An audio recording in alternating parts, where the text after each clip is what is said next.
A very good morning to all of you students. As our summer vacation has completed now, I hope you all have completed your art integrated activity and all subjects projects also. So, as we have completed one chapter from geography, from history, from political science, so after the vacation we are going to start our economic section with the very first chapter, and the title of the chapter is development. Student, in this chapter we are going to talk about that what is the complete definition and aspects of development for a nation. When we say that it is a developing country or it is developed country, so what are the main aspects, what are the main criteria that we count a nation as a developing, as a developed, or as a underdeveloped nation.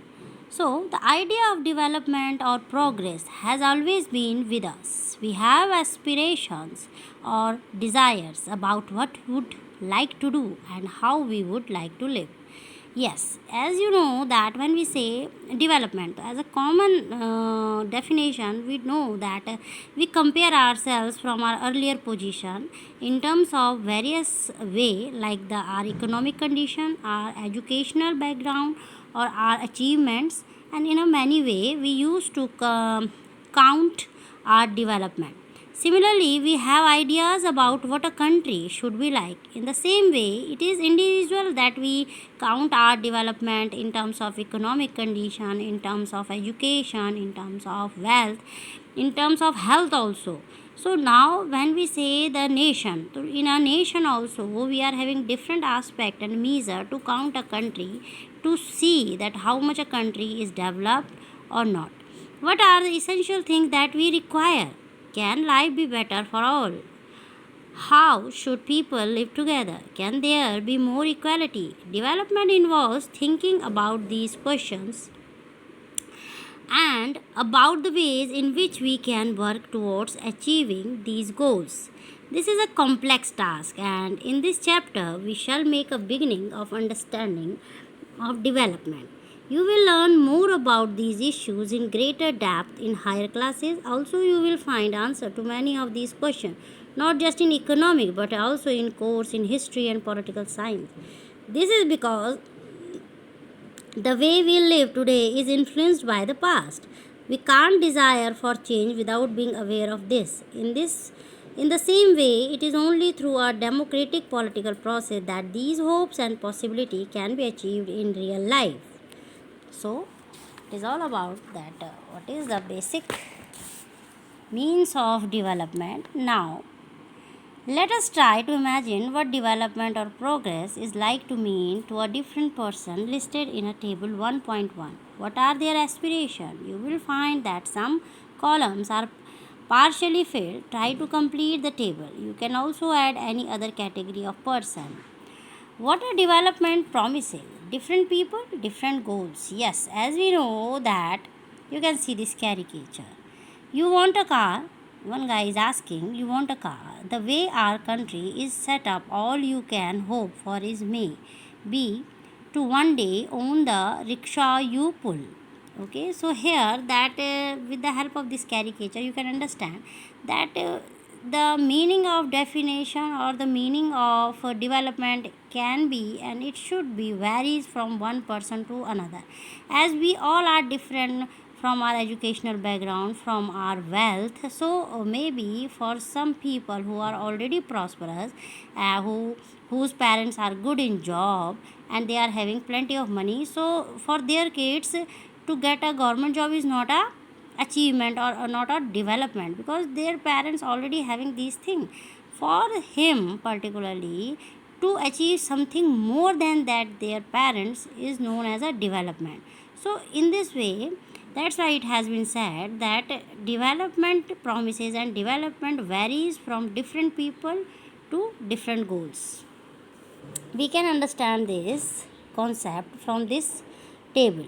Developmental goals of different categories of person. There are the categories of person. One is landless rural laborers. Second is prosperous farmers from Punjab. Then farmer who depend on only rain for growing crops. So you have to complete it. So the rural labor who are not having their own land, for them, what can be a development goal? More days of work and better wages. Local school is able to provide quality education for their children. There is no social discrimination and they too can become leaders in the village. So for these landless rural laborers, the first priority to develop them is that at least they are having the plenty of more and more work of days so that they can earn their wages, and at the same time their children get education at free of cost in the nearby area where they can also having the midday meal or the other facility. Okay, and if we talk compare this development goal with the prosperous farmers of Punjab, so they are already prosperous, they are already wealthier, so their development goal can't be same with the landless rural laborers. So for what can be the development goal for the rich and prosperous farmers from Punjab? For them, assured a high family income through higher support price for their crops and through hardworking and cheap laborers. They should be able to settle their children abroad. So for them, the wealthier and the rich farmers from the Punjab, the next stage of development is that they can settle their children in abroad. Okay, so they are, because they are already financially so strong, so that's why there are different developmental promises to the different people and different goals. Okay, now we can understand. Having filled table 1.1, let us now examine do all of these. Now the second is that you have to uh, by your own you have to apply your ideas with the help of pencil in the book, that farmer who depend only on rain for growing crops. Now you have to imagine that in India there are some states where farmer not having the developed irrigation technology, as they are not so much rich. So what can be the development goal for these third category of farmers who depend for irrigation only on rain?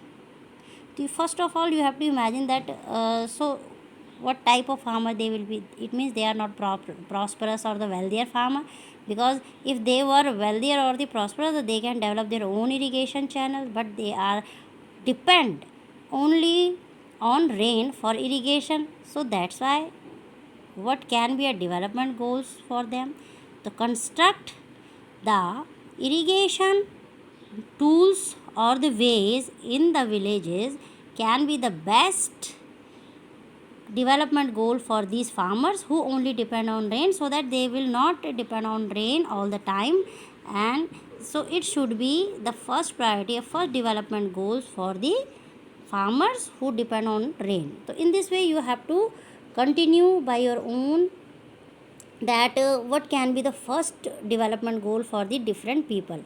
Another is a rural woman from a land owning family, a woman who is a rural areas native, and she also belong to a family from a land owning family who own their own land. Okay, so what can be the what can be the development goal for a rural woman from a land owning family? So you have to solve by your own.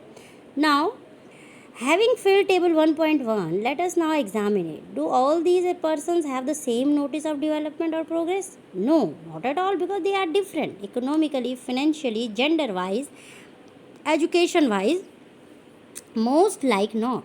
Each one of them seeks different things. Yes, they seek things that are most important for them. Yes, first priority to be a human being, that what is the most important for us. So as you can see, this time the most important for all the country people is to maintain their health, so that we can fight against this pandemic. So health is most important priority this time. So that's why for example, that which can fulfill their aspiration or desire. In fact, at times two person or groups of person may seek things which are conflicting. Yes, most of them, if we compare the landless rural laborers with the prosperous farmers from Punjab, so their aspiration and development goals are conflicting, because they both are different in their economic background. A girl expects as much freedom and opportunity as her brother, and that he also share in the household work. So her brother may not like this. Similarly, to get more electricity, industrialists may want more dams, but this may submerge the land and disrupt the lives of people who are displaced, such as tribal. They might resent this and prefer small check dams or tanks to irrigate their land. So in this way, that industrialists want to develop more and more dam, but at the same time, the tribal people or the people who are migrated just because of the construction of dam, they do not want the construction of big dam. They only want that small tanks should be made there so that they can irrigate the area. So we can see so many times that conflicting ideas among the people to have their different development goals. Now, the next, income and other goals, that how our income and the other goals are categorized just because of our different educational and living style. If we go over table 1.1 again, we will notice one common thing. What people desire are regular work, better wages, and decent price for their crops or other product that they produce. In other words, they want more income. So we can, if we once again see this table, so some basic similarity among all the people, that anyhow the people want their engagement in some financial work so that they can earn something for their economic survival. So they all need money in the terms of wages or the salary or other thing. Besides seeking more income, one way or the other, people seek things like equal treatment. Important. What people want, that the equal treatment, freedom, security, and respect of others. Yes, we all want these three things. It is important. So freedom, security, equal treatment, and respect of others are the other things which every single person want in life without any type of discrimination. All these are important goals. They are not the desire, but they are the goals of every single individual, that he or she should be treated equally in a democratic nation. There should be the security, there should be freedom like the other, respect of others, culture, community, and there shouldn't be any biasness in their treatment as a citizen of a nation. All these are important goals. In fact, in some cases, these may be more important than more income or more consumption, because material goods are not all that you need to live. Yes, we need, first of all, that we need equal treatment without any discrimination like the others. Money or material things that one can be buy, yes, is one factor on which life depends, but the quality of our life also depends on non material things mentioned above.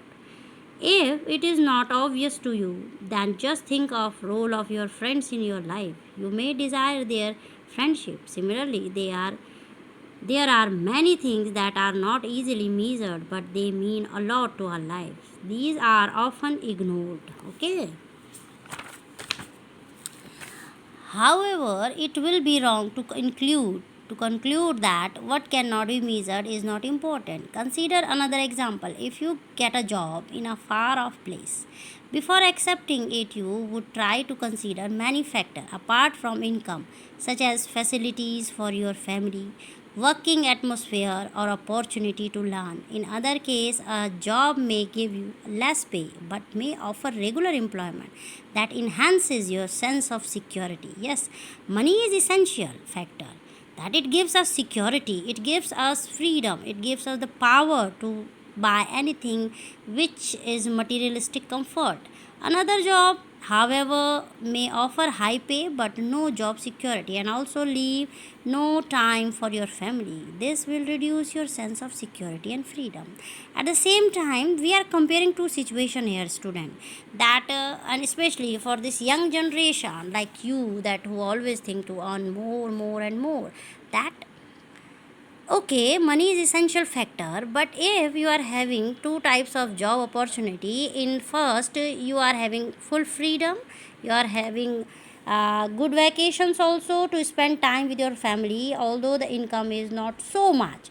And in another job which is offered to you, there is so much of salary package, but there is no leave, and you will not having time to spend with your family, which will reduce to your security and freedom. So what you will consider first depends on you, that what sort of your you can say ideals and what sort of thinking you are having.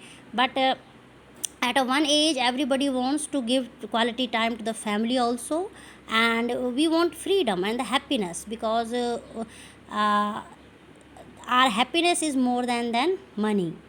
Now, similarly, for development, people look at a mixed goals. It is true that if women are engaged in paid work, their dignity in the household and society increases. Definitely, 100% true that if a woman also doing some professional activity, she is earning something and she is also helping in household work, then their prestige and their image increases in the society. It is 100% true. However, it is also the case that if there is a respect for women, there would be more sharing of housework and a greater acceptance of women working outside. A safe and secure environment may allow more women to take up a variety of jobs or run a business. Yes, it is all about the women's security. If in a country they are secured, so they can do any type of work like men. Hence, development goals that people are not only about better income but also about their important things in life. Now,